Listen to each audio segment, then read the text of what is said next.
네, 김영환입니다. 오늘도 같이 말씀 묵상하겠습니다. 감기가 걸렸는데 이제 조금씩 많이 좋아지고 있습니다. 여러분도 강건하시면 좋겠습니다. 오늘 디모데후서 2장 1절부터 13절 말씀 같이 볼 텐데요. 이 말씀에 보면 바울이 복음을 전하는데 이 복음 전하는 원리에 대해서 우리에게 알려줍니다. 우선 복음의 근본적인 근원은 예수 그리스도이죠. 이 복음의 근본적인 진리, 하나님, 예수님, 성령 하나님, 이것을 사도 바울이 디모데후서 1장과 2장에서 계속해서 언급했는데요. 그러면서 이제 자신이 양아들로 얻은 디모데를 아들이라고 이제 지칭을 하면서 그리스도 예수 안에 있는 은혜 가운데서 강하라, 이렇게 요청을 합니다.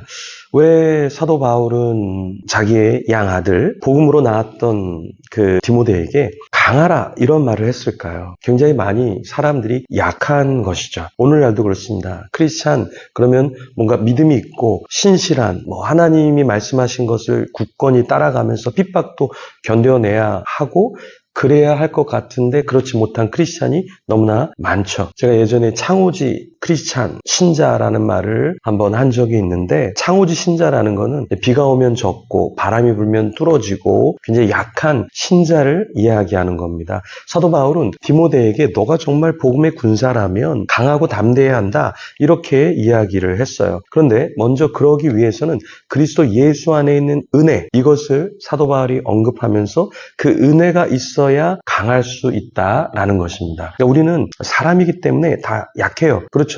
그런데 내가 종이짝같이 약한 존재지만 이 바위와 딱 달라붙으면 어떻게 된다? 네, 굉장히 강해진다. 이 바위가 이렇게 뒤에서 받쳐주고 종이가 딱 붙어 있으면 굉장히 강해서 바위의 힘을 받을 수가 있고 이렇게 펜으로 이렇게 눌러도 조금 찢어질 수는 있지만 그냥 뒤에 아무것도 없는 것보다는 굉장히 견고하게 서 있을 수 있다라는 것이죠. 바위와 붙어 있으면 바위가 팍 넘어지면, 바위가 이렇게 넘어지면 종이 한 장이 넘어지는 것보다 바위가 넘어지니까 훨씬 더 무게감이 있고 강력한 파워를 내겠죠. 그거와 똑같이 우리의 근원이 내가 되면 안 되고 예수 그리스도의 은혜가 넘쳐나야 되고 그분이 내 안에 있어야 하는 것이죠. 그래서 사도 바울은 디모데에게 이 복음의 진리에 대해서 이야기하면서 복음의 원리, 그것이 무엇인가, 나에게 있는 것이 아니라 주님께서 주시는 은혜, 그것을 내가 받아야 한다라는 것이죠. 그래서 사도 바울은 디모데에게 복음의 진리를 충성된 사람들에게 부탁하라, 이렇게 이야기를 또 했는데요. 이 충성된이라는 헬라어로 피스토이스라는 말인데 믿음직한, 진실한, 이런 뜻을 가지고 있어요. 그래서 우리가 복음의 원리, 복음을 따르고 복음의 사역을 할 때는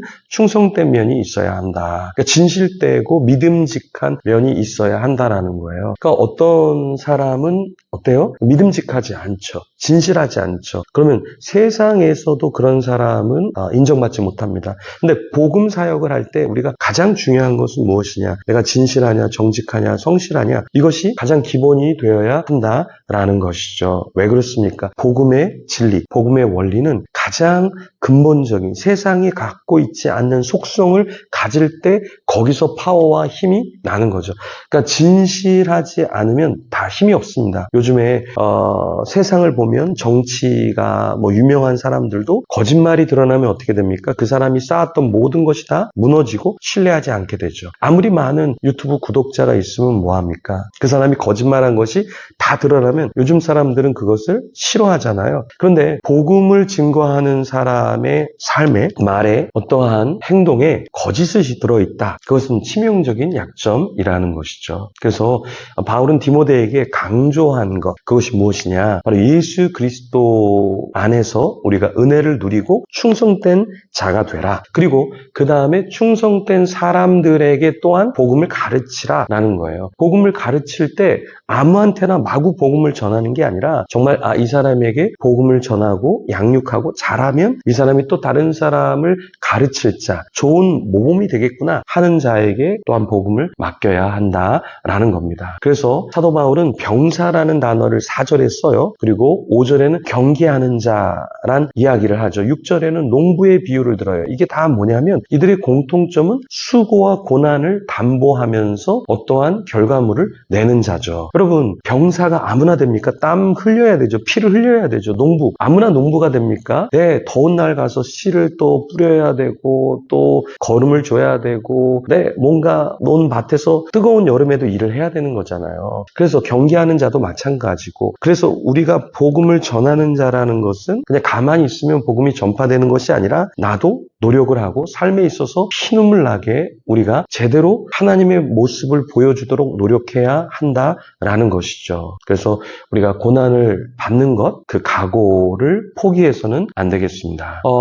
사도 바울은 복음 전하는 것 자체가 이제 목표가 되기보다는 오히려 고난을 각오하라 이렇게 이야기했어요. 그러니까 과정이 굉장히 중요하다라는 이야기를 했는데요. 니체는 이런 말을 했습니다. 진정한 행복은 행복이 목적이 되면 안 된다. 오히려 행복이 목적이 되면 진정한 행복을 누릴 수 없다. 그러면 행복이란 무엇이냐면 니체는 과정이라고 얘기했어요. 과정. 행복의 과정을 누릴 때, 즐길 때 진정한 행복을 갖는 자로 살아간다. 이렇게 이야기를 했습니다. 복음도 마찬가지로 이 복음 전하는 것, 그것이 목표가 되는 것, 그것도 좋지만 사도 바울은 그 과정 가운데 고난을 각오하고 그 진리의 선포의 과정이 우리의 삶일 때 그것이 오히려 더 귀중한 것이다. 이렇게 이야기했습니다. 그러니까 내가 복음을 전하기 위해서 한 사람을 목적을 세우고 목표를 세우고 전하는 것도 좋지만 목표가 이루어지지 않아도 고난 가운데 복음을 전하는 삶, 그리고 그 고난을 피하지 않을 것을 각오한 삶, 이것이 굉장히 아름답고 귀중한 것이다 라고 이야기를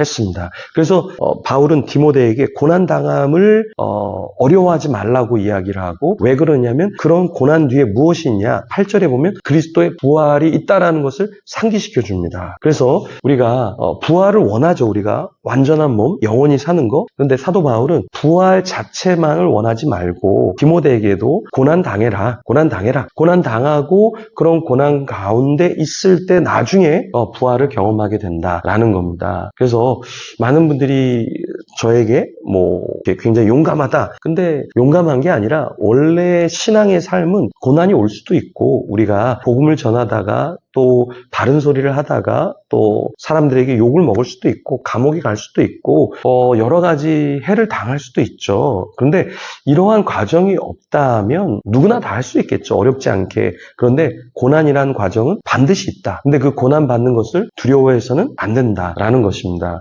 제가 감기에 걸려 있지만 오늘도 복음을 전하고 집회를 하고 이렇게 왔는데요. 여러분, 아프다고 해서 복음 전하지 않고 조금 거리가 멀다고, 교회가 작다고, 예를 들어서 사람들이 몇 명 안 모였다고 내가 복음 전하지 않겠다. 이거는 바른 모습이 아니죠. 그러니까 많건 적건 멀건 가깝건 힘들건 힘들지 않던 간에 굉장히 중요한 것은 무엇이냐. 우리가 고난 받는 것을 자처하면서 주님이 원하시는 삶을 사는 것이다 라는 겁니다. 그래서 사도 바울은 또 오늘 11절에서 13절에 몇 가지 조건에 대해서 이야기하는데요. 어떤 것을 이야기하냐면 11절엔 주와 함께 죽었으면 함께 살 것이요. 그러니까 어떤 조건이냐면 먼저 죽어야 된다. 12절에는 참으면 또한 함께 왕노로 탈 것이요 말하는데, 참으면 조건이 있어요. 우리가 좀 참아야 됩니다. 세 번째는 주를 부인하면 주도 우리를 부인하실 것이라. 그래서 주를 부인하면 안 된다는 말이죠. 이런 조건이 있다라는 거예요. 그리고 또 네 번째 13절에 미쁨이 없을지라도, 그게 어떤 어여쁨을 받지 못하더라도 주는 미쁘시니, 주님은 미쁘시다라는 것, 이러한 것을 우리가 알고, 우리가 주님께서 원하시는 삶이 무엇인가 그것을 파악하고 어떠한 것을 우리가 주님께 올려드려야 할 때는 과감하게 뭐뭐한다면, 어떤 조건이 주어졌을 때 나는 그건 어려우니까 포기할 거야, 이렇게 신앙생활 하지 말고 참을 부분이 있으면 참으면서 우리가 나가야 되고, 죽어야 되는 자리라면 우리가 죽음으로 나가야 되고, 미쁨이 없을지라도 내가 사람들에게 인정을 받지 못하고 주님께 인정을 받지 못할지라도, 그러니까 주님이 미쁘시고 주님이 좋으시니까 나는 그냥 주님을 따라간다 라는 신앙의 모습이 우리 가운데 있어야 한다라는 거예요. 그래서 우리도 어떤 조건이 주어지고 감당해야 될 때 여러분 피하지 마시고 포기하지 마시고 묵묵히 십자가의 길로 나아가기를 소망합니다. 그런 자가 되도록 우리 같이 눈을 감고 기도하면 좋겠습니다. 오늘 하루도 감당해야 될 일이 있다면, 평생 내가 짊어져야 할 그런 짐이 있다면 그것을 지고 뚜벅뚜벅 걷는 저와 여러분이 되도록 우리 같이 기도하면서 주님 앞에 나아가겠습니다.